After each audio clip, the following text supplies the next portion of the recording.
Thank goodness for the M2 motorway. We can't wait to get to Margate. Well, this is how some people go, but perhaps you'd rather travel some other way, by fast electric train or by sea from London Bridge. But it doesn't matter, does it? The main thing is to get there. And what a fabulous place it is when you do arrive. Look at those thousands of happy, carefree holidaymakers enjoying themselves beside the glorious sea and those marvelous miles of beaches in this famous 5 resorts in one. Here's our girlfriend. Her name's Kathy, by the way, in something rather more modern. But she's following an old tradition in coming here all the same. For Margate has been famous for holidays for over 200 years, and deservedly so. I'm sure you'll agree. It isn't just for big girls either. These youngsters are having a really wonderful time. It's safe bathing and plenty of golden sands. When you're this age, what more do you want? Sunshine, did I hear you say? Well, all the records go to show that Margate is the sunniest resort of them all, and I, for one, can well believe it. There's plenty to do, too. Take the trampoline, for instance. Well, you take it. I'm getting too old for that sort of thing. But it's wonderful for the figure, hers or his.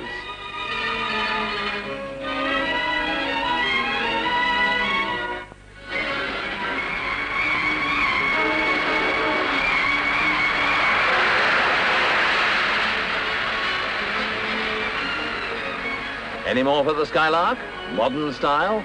This is great fun. She can do 40 knots and she's jet-propelled too. I'm still talking about the boat, of course. Our girlfriend is taking a trip along the coast and around the harbour. What you might call a real circular tour. And she's enjoying it, isn't she?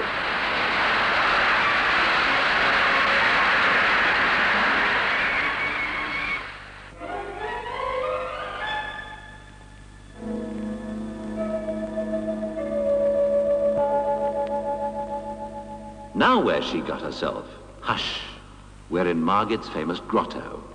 This labyrinth of underground passages was discovered over 100 years ago by 2 schoolboys. There's a number of other caves in Margate, some much bigger, which were once the haunts of smugglers and the like.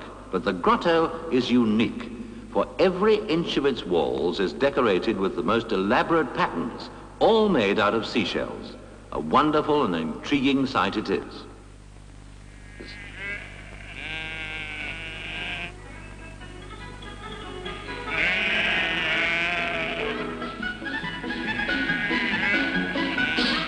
Kent in springtime is one of the loveliest corners of the world. Truly the Garden of England.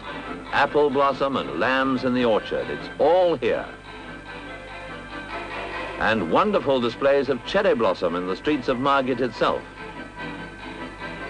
Along the whole of the 9-mile seafront from Birchington to Cliftonville, there are magnificent displays of flowers, adding colour and beauty to the cliff-top greens in springtime and indeed throughout the summertime. In the 3 parks, this is Northdown Park, the spring flowers bloom beside the ornamental pools. Whilst here in Dane Park, there's flat green bowling and the home of Margate's Cricket Club, where really good games can be enjoyed every weekend. That's if you don't wish to relax beside the luscious flower beds and fountains. Right in the centre of Old Margate is this finely preserved building dating from the 15th century. There are many relics of the past in the Kent countryside around Margate, and there are too the familiar oast houses raising their conical roofs to the sky. Beside the stream there may be an old mill house. This is the land of picture book villages. They have quaint names like Patricksbourne, Ickham, Wickham, and Wickham Brew, and the villages live up to their names. In the heart of this district, there's the home of the Mother Church of England, Canterbury herself, the noblest of them all. This great cathedral was begun in the 11th century and took 500 years to build. It replaced an earlier building that stood on the same site, and it was here that Thomas à Becket was murdered in 1170.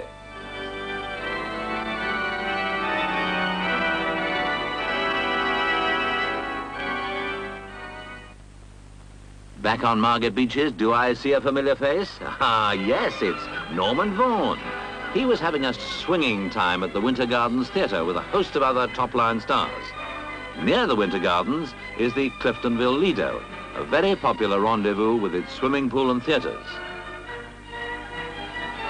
Alongside the harbour is the entrance to Margate Pier with the yacht club's dinghy park.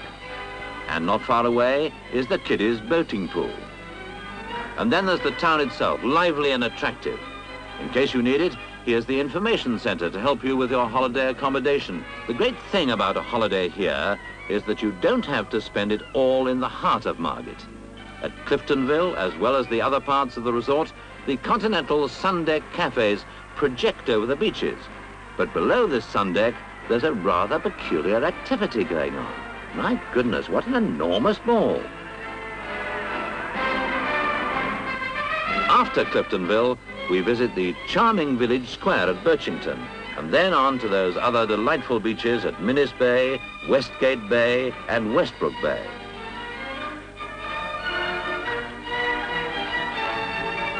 At the foot of the cliffs along the lower promenades, there are beach chalets for hire for family parties. It's this wide variety of scene which makes a holiday in the borough of Margate so interesting. But on one day of your holiday, you may wish to travel even further afield. Well then, what about a trip to France on the Queen of the Channel? No passports are needed on these cruises, and so all these people are off to spend a day abroad with just no trouble or formalities at all. This girl certainly gets around, doesn't she? And now, alongside Calais Harbour. Then there's the usual messing around with ropes to tie up. Stop the ship, please. And they're off to spend an afternoon on the continent.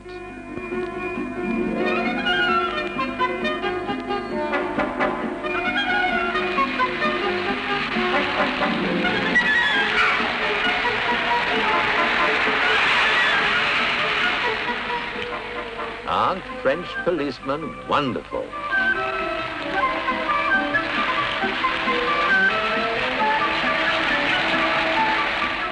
Hello, here's an enterprising street trader trying to sell a watch. I'll bet it's the sort that's only guaranteed to go until she's back on the boat again. After seeing all the sights of Calais, it's a good idea to relax over a drink at a sidewalk cafe. But whatever you may do, don't forget to make that boat in time for the return trip to Margate. After a sea trip, Kathy takes a bird's eye view of this famous holiday resort. That's Cliftonville, and there's the Lido. Look, here's the harbour, and Margate itself, the heart of this 5-in-1 resort. Down we go, and now we're running over the town. There's Dreamland and the promenades. Look at the sun deck and the beaches. Now we're flying over Westbrook, Westgate, and out to Birchington.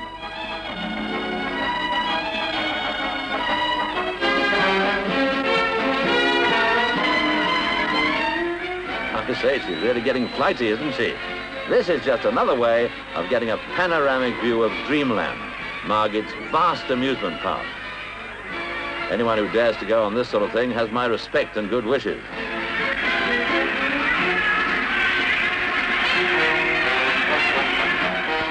This is certainly the place for thrills, so it's no wonder she's taking that quiet ride on an old-fashioned merry-go-round just for a change. There you have it, Dreamland. Over 20 acres of fun and laughter with every thrill you can think of, as well as quite a few you couldn't even begin to imagine. Not far away, the mammoth annual Carnival Procession is on its way along the seafront. Each year, 100,000 people turn out to see the 4-mile-long procession of colourful and ingenious floats. A Queen of Queens is to be chosen, and a bevy of glamorous girls from London boroughs and the South Coast are competing.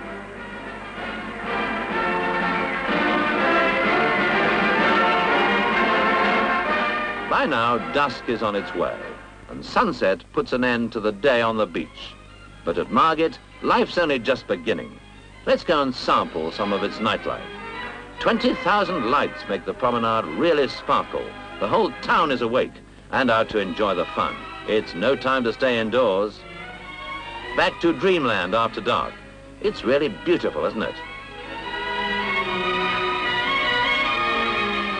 Inside the Winter Gardens, one of the biggest events of the year is underway. It's the finals of the Miss Margate £1,000 National Bathing Beauty Contest. This is one of the most important competitions of its kind in the country, and one of the many major events held in Margate each year.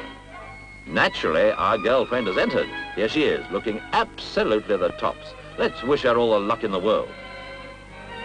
Barbara Windsor and Ian Hendry are two of the very distinguished panel of judges. And on the other side of the stage, there's Janet Munro and Norman Vaughan, as well as the Mayor of Margate.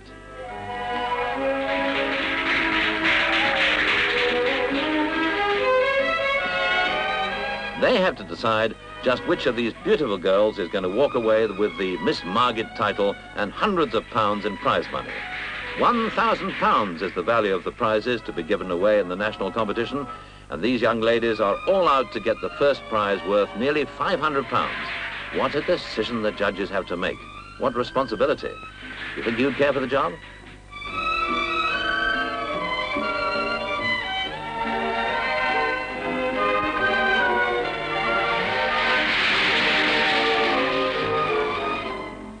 After comes the full parade, while the judges make up their minds. Wait for it. Then the runner-up is given her prize by Norman Vaughan. And the winner, she gets her sash, cheque and trophy from the Mayor of Margate.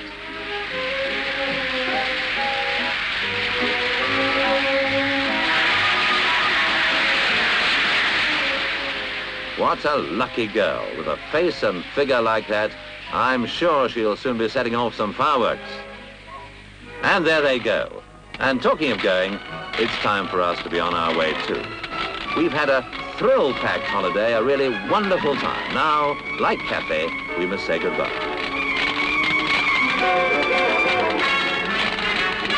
So it's goodbye Margate, and Kathy too. And don't forget, ladies and gentlemen, make your date with the sun now for a holiday of a lifetime in sunny Margate.